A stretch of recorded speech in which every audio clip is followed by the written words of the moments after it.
De volta já aqui com o Bem Assim, como eu falei lá no começo do programa, nós vamos falar sobre o mês do idoso. Você sabia que outubro é considerado o mês do idoso? A gente vai descobrir agora por quê. E também, é claro, vamos falar sobre esse tema aqui com a gerontóloga Cristina Magano, que está aqui comigo. Muito bom dia, Cristina. Seja muito bem-vinda ao Bem Assim, a TV Mar. Obrigado, agradeço muito o convite de vocês, tá? Vamos começar falando, né? Dia 1º de outubro é oficialmente o Dia do Idoso, né? Comemorado o Dia do Idoso. Por quê? Vamos explicar essa data para o pessoal? A partir de 1991, a ONU instituiu o Dia Internacional do Idoso, tá? A partir de 1º de outubro. Sim. Mas em 1º de outubro de 2003, no Brasil se publicou o Estatuto do Idoso. Então passou a ser também oficialmente o Dia do Idoso. E o mês de outubro é o mês que a gente faz as comemorações e as reflexões referentes ao envelhecimento. É interessante que a gente tenha um mês para reforçar, né, a importância desse tema na sociedade. Com certeza.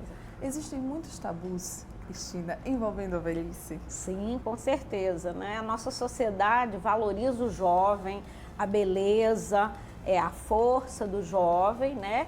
E desvaloriza o idoso como alguém que está se aposentando e tem que voltar para os aposentos, né? Isso. Mas a nossa sociedade está envelhecendo.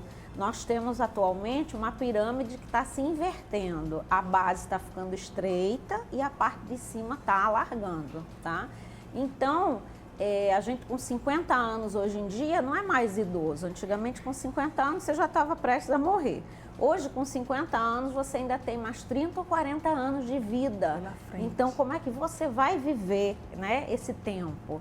Nós temos que refletir sobre isso e a sociedade tem que criar possibilidades para a gente viver bem esse tempo. Além do tabu, também tem muito medo, né? Quando a gente fala de envelhecimento, as pessoas elas sentem medo. Você, como gerontóloga, percebe isso? Sim, com certeza. A gente precisa introduzir na sociedade a educação para o envelhecimento, desde lá o início da criança pequenininha, porque a gente sabe que o envelhecimento é um processo que se inicia quando a gente nasce e termina quando a gente morre, né? Assim, fisicamente, a gente só percebe o envelhecimento a partir dos 30 anos. Mas o envelhecimento ele é contínuo, né? E se a gente entendê-lo e vivê-lo como um processo, é muito mais fácil para a gente viver esse momento que hoje em dia não é mais curto. Porque a gente hoje em dia tem o idoso jovem, o idoso médio e o idoso muito velho, entendeu? Porque a gente tem cada vez pessoas vivendo até maior idade. Né? Certo. Como trabalhar então para que a velhice ela seja pensada, ela seja aceita desde cedo? Primeiro a gente precisa provocar essas reflexões na sociedade, né? Eu ontem dei uma palestra na Santa Casa da Misericórdia sobre intergeracionalidade, a importância da convivência entre gerações diferentes, da criança com o idoso, do jovem, do adulto, né? Hoje em dia, com a nossa vida corrida e as famílias diminuídas, a gente diminui muito essa convivência, isola o idoso, isola a criança e aí vai provocando problemas dos dois lados, tá? Então, a gente precisa aumentar essa reflexão, começar a fazer essa reflexão dentro da nossa própria casa, com os nossos filhos, com os nossos netos e com os idosos envolvidos nessa reflexão. Sim. Quais são os maiores anseios das pessoas para a famosa terceira idade? Bem, muitas pessoas pensam assim, né? A terceira idade começa quando eu me aposento. E quando eu me aposento, eu vou fazer tudo aquilo que eu não quis fazer a vida inteira. Então, eu vou viajar muito, eu vou passear muito. Eu vou ter tempo livre. Vou ter tempo livre para fazer o que eu quiser, né? Mas só que chega um momento que viajar já cansou, que, né? É que nem a gente ficar de férias. Na primeira semana é ótimo, na segunda mais ou menos, na terceira você já está cansado. Já está agoniado, já está, meu Deus, vamos voltar para o trabalho. Então... Aí a pessoa, quando vai se aposentar, ela já tem que se preparar para esse tempo, tem que estabelecer novos objetivos de vida, tem que pensar em fazer coisas que não fez durante o tempo de vida adulto, que a gente fica muito preso no trabalho, né? Tem que se inserir em novas atividades. A reinserção, ela é fundamental. Na verdade, a reinserção não deveria acontecer porque a gente não deveria excluir. A gente só tem que reinserir quem se foi excluído, né? Na verdade, a gente deveria viver esse processo de forma contínua e a partir dos 40 anos já planejar o que você vai fazer nessa terceira idade. E aí, seguindo um pouco o sentido contrário, né? Tem muita gente que associa a terceira idade aquelas pessoas que ficam em casa sem fazer nada, quando na verdade não é isso, né, Cristina? A terceira idade você pode ter uma vida normal, ativa, como qualquer outra pessoa. Sim.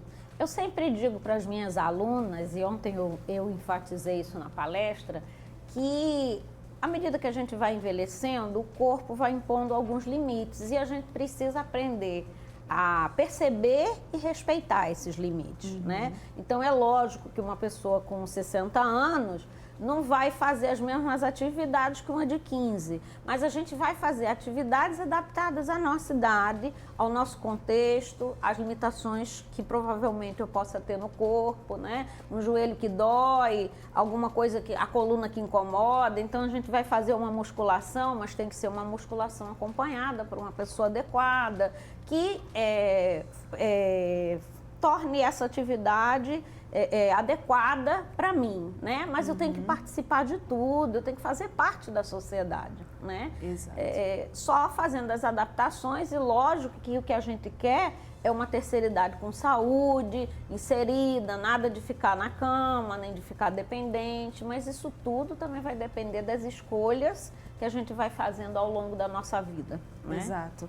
E aí você tem publicações, não é, a respeito desse assunto, desse tema. Vamos falar sobre elas. Olha, eu agora faço uma pós-graduação stricto sensu em Mogi das Cruzes, São Paulo, na área de psicogerontologia. Então eu escrevi o livro Reinserção Social do Idoso, tá? Que é justamente fazendo essa discussão de a gente não deixar o idoso isolado, à margem, não colocar ele no quartinho dos fundos na nossa casa. Ele tem que ser uma pessoa ativa, respeitada, atuante na sociedade, porque ele ainda tem 30, 40 anos pela frente de vida, então ele tem que ser atuante, a gente não pode encostar. E a família tem um papel fundamental nisso, Com né? certeza, a família e a sociedade como um todo, porque a gente precisa ir criando espaços para eles se colocarem, para eles opinarem, para eles realmente se sentirem importantes e fazendo parte da sociedade. Isso. Né?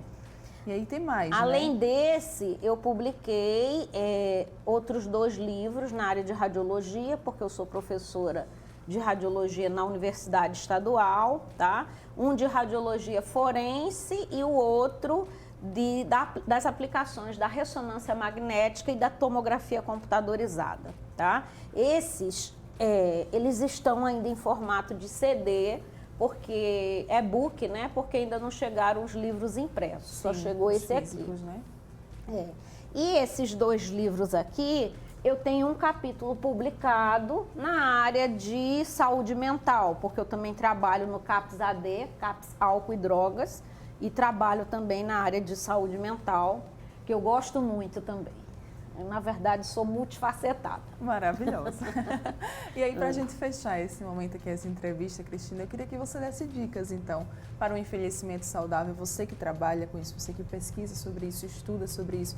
Quais são as dicas, então, que você pode passar para o pessoal de casa que está nos assistindo? A gente não se isolar, né? O idoso, ele precisa ir à igreja, ele precisa ir ao supermercado, ele precisa participar de grupos, ele precisa estar inserido. E a família não tem que querer prender ele em casa, não. Tem que possibilitar as saídas dele. Se precisar de alguma ajuda, né? Já não dá para andar mais de ônibus, vamos mandar de táxi, vamos mandar, né, com outro meio de transporte, mas ele tem que ir, ele não pode ficar isolado dentro de casa, porque isso vai provocar depressão, tristeza, doença, né? E o que a gente quer é o idoso ativo, é o idoso dentro da sociedade, é o idoso dando a sua contribuição, porque ele ainda tem muito a contribuir. Exatamente. Né? E aí a dica para os familiares e para os amigos é exatamente essa, né? Não prende. Não Deixa prende. ele livre. Ajuda ele aí, né? Porque às vezes a gente teve um caso lá na Universidade Aberta Terceira Idade de uma senhora que não saía mais de casa. E quando ela começou a frequentar a Universidade Aberta, ela começou a pegar o ônibus novamente, a ir de táxi e, de repente, essa senhora se reinseriu, se sentiu novamente útil, participante, né? Saiu daquela tristeza, daquele isolamento. Na verdade, como eu falei, eu acho que a gente não tinha que reinserir o idoso, a gente não tem que deixar ele se isolar, Exato. ele né, sair do convívio da sociedade. Não é nem reinserir, nem deixar ele sair, né? Nem deixar ele sair do contexto da sociedade. A aposentadoria não é o fim, tá, gente? Com certeza. A aposentadoria é a terceira fase da nossa vida e é a fase que a gente vai fazer um trabalho voluntário, onde a gente vai precisar dar a nossa contribuição em outras instituições. Isso né? mesmo. Obrigada, Cristina, pela sua foi um presença aqui. prazer. Muito bom a gente bater esse papo e passar essas informações aí para o pessoal de casa, tá? Obrigada.